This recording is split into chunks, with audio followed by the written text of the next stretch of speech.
Vamos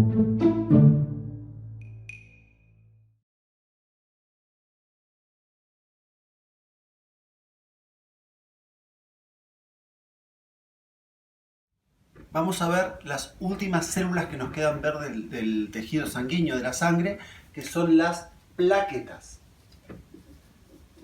Las plaquetas son las más chiquitas de las células de la sangre y en realidad ni siquiera son células, porque las plaquetas en realidad son pedazos de una célula grande que se llama megacariocito.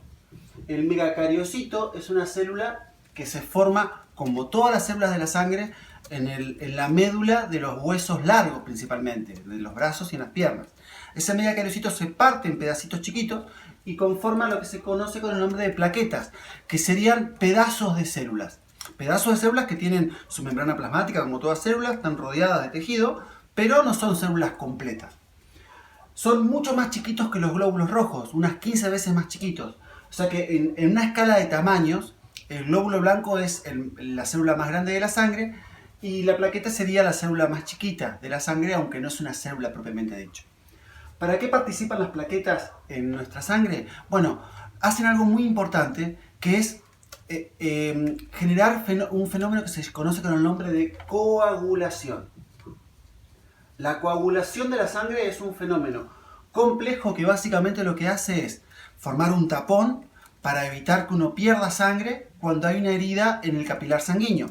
Vamos a ver en algunos videos más adelante cómo son los tubos, los caños que transportan sangre en nuestro cuerpo. Vamos a ver que hay venas y que hay arterias que se van ramificando en vasos más chiquitos, conformando los capilares. Estos capilares son muy delgaditos, tienen una célula de espesor y es normal que se rompan por diversas circunstancias. Cuando se rompen, si no hubiera algo que lo cicatriza y genera un tapón, uno podría desangrarse. Y heridas muy pequeñas podrían implicar un grave riesgo para la salud. No solamente porque perderíamos mucha sangre, sino que además puede ser una vía de entrada para agentes infecciosos. Un corte, una herida, además de que puede ser un lugar por donde uno pierda sangre, también puede ser un lugar por donde entran microorganismos que nos pueden infectar. Entonces el coágulo tiene una doble función: evitar que nos desangremos y evitar que ingresen agentes infecciosos. Y ese coágulo se empieza a formar. Vamos a dibujar acá un capilar sanguíneo que tiene una célula de espesor y que está transportando glóbulos rojos, glóbulos blancos y muchas plaquetas. Y además transporta muchas proteínas disueltas. Habíamos hablado en algún video anterior de albúminas, de fibrinógeno.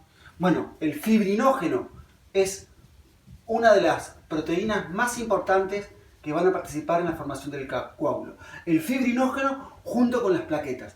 Pero no solamente ellos, sino que tenemos alrededor de 15 proteínas distintas que interactúan generando el proceso de coagulación. Vamos a ver cómo arranca. Se rompe este capilar por algo, se rompe por alguna circunstancia que no sabemos cuál es, se rompió. Entonces acá empieza a haber una salida de sangre, que va a ser una salida de sangre que puede ser hacia el exterior, si me corté la piel, también puede ser hacia el interior de nuestro cuerpo. Rodeando los vasos sanguíneos hay una proteína que es muy común de nuestro cuerpo, una proteína de sostén que es el colágeno. Este colágeno está revistiendo las paredes de casi todos los vasos sanguíneos. Cuando las plaquetas interactúan con el colágeno, empieza a haber cambios en la estructura de la plaqueta y empieza a liberar sustancias a esa región de la rotura que empiezan a favorecer el proceso de coagulación. Las sustancias que libera, primero libera una que es muy conocida, que es la serotonina. Esta es un neurotransmisor que se asocia a los estados de ánimo, a la percepción del estado de ánimo de la persona, pero también hace algo a nivel local, que es generar un fenómeno de vasoconstricción. ¿Qué quiere decir vasoconstricción?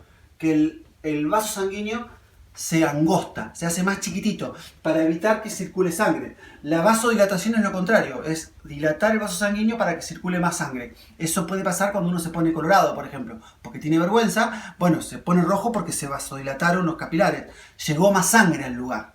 Generalmente llega más sangre al cerebro porque estamos activándolo demasiado. O a veces cuando tenemos calor y eso se manifiesta en el color rojo porque hay más sangre circulando cerca. Lo opuesto es la vasoconstricción, como se hace chiquito el capilar para que circule poca sangre. Puede pasar cuando tenemos frío, pero acá, ¿por qué pasaría? y el cuerpo quiere que pase poca sangre, porque si pasa mucha sangre se va a perder la sangre porque está roto. Entonces, uno de los mecanismos que tiene es hacer una vasoconstricción del capilar, cerrarlo para que circule poca sangre. Eso lo hace la plaqueta cuando libera serotonina. Y la plaqueta libera otras sustancias más que empiezan a generar un agregado de plaquetas, que se empiezan a amontonar en el lugar como generando un tapón inicial.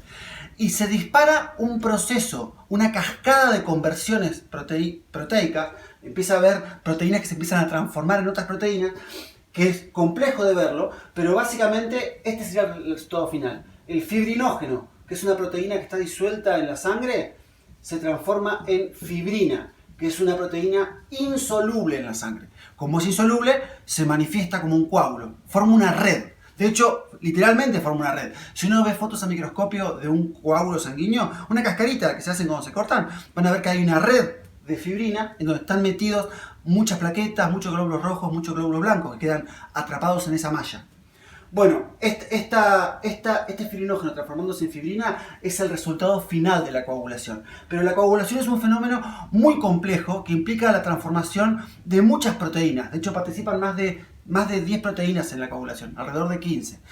Es un fenómeno tan delicado que si se disparara de modo accidental y no tuviera un control, toda nuestra sangre se podría coagular en 90 segundos. O sea, porque todo el tiempo está circulando sangre y todo el tiempo puede haber una herida. Si hay una herida, el proceso tardaría 90 segundos en coagular toda nuestra sangre. Eso no ocurre porque tenemos sustancias disueltas, entre ellas la heparina, que tiene función anticoagulante. Lo que hace es evitar que la sangre se coagule cuando no tiene que coagularse. ¿Y por qué se podría llegar a coagular la sangre cuando no tiene que coagularse?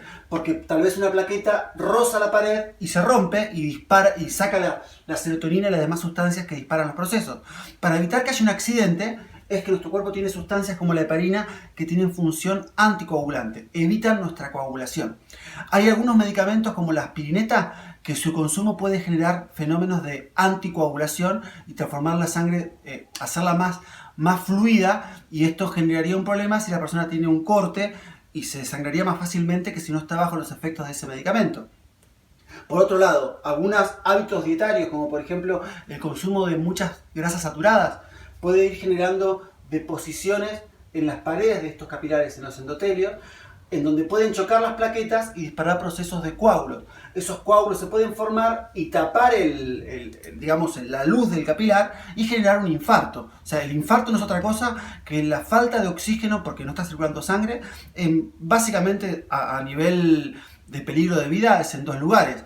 El corazón, y es un paro cardíaco, o el cerebro, que sería un ACV. Pero puede haber infartos en cualquier órgano, infarto en un músculo, infarto en un riñón. Es cuando deja de llegar sangre porque hubo un coágulo. Esos coágulos que generan infartos no son por la reparación del endotelio, de la membrana del capilar que se rompió. Suelen ser porque hay acumulación de grasas en las paredes de los capilares por un exceso de grasa en la dieta o por una vida muy sedentaria. Hay veces que ese coágulo se forma en capilares grandes y se desprende y empieza a circular por la sangre hasta llegar a un lugar que genera el taponamiento, y ahí es donde viene el problema del ACV o del paro cardíaco. Bueno, vean el video un par de veces. Cualquier pregunta que tengan la pueden hacer en la caja de comentarios o de modo público en la plataforma. Lo que me interesa a mí es que sepan cuál es la función de las plaquetas y por qué son tan importantes en nuestra sangre. Y bueno, a estudiar.